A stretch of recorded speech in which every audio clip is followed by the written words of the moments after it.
আরও একটা test match লজ্জাজনকভাবে হারল Bangladesh.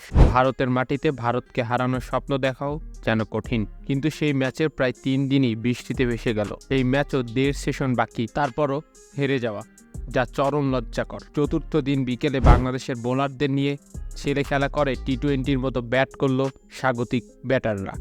আর পঞ্চম দিনে ঝরা পাতার মতো উইকেট পড়ল তথাকথিত টাইগারদের। বাংলাদেশ টেস্ট ইতিহাসের বহু লজ্জাজনক হারের মুখোমুখি হয়েছে, টেস্টে বাজে সব রেকর্ডও করেছে, কিন্তু এই ম্যাচ যেভাবে হারল তা বাংলাদেশের মানের সাথে তুলনা করলেও দৃষ্টিকটু।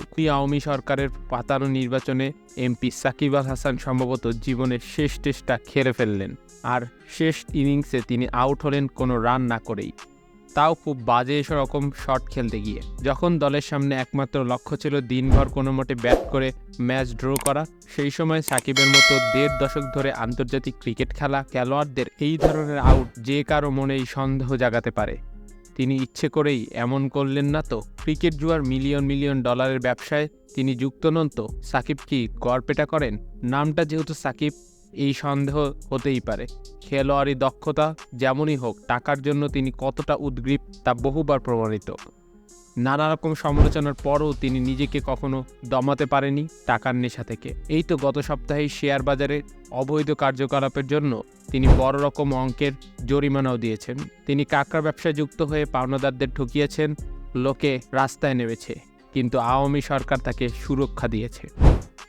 আর সবচেয়ে বড় কথা, সাকিবের সাথে ভারতীয় জুয়ারি আগুয়ারের রহস্যময় সম্পর্ক।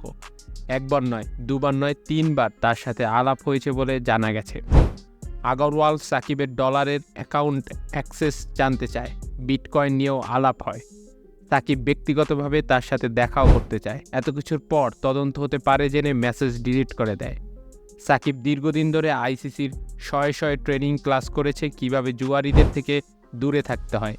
অ্যাপ্রোচ করা মাত্র রিপোর্ট করতে হয়, অথচ সেই সাকিব কর্তৃপক্ষকে কিছুই জানাননি।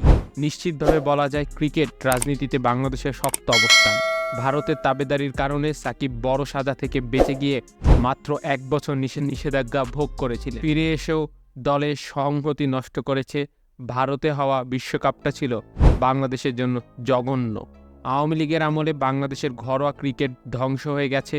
ক্ষমতার লোভে বোর্ডের কর্তারা পাতানো খেলা দিয়ে ঘরোয়া লিগগুলো তামাশায় পরিণত করে। কিন্তু এখন জরুরি প্রশ্ন হচ্ছে, সাকিব আর তার দোসররা কি ম্যাচ পাতিয়ে দেশের সাথে বেইমানি করেছে?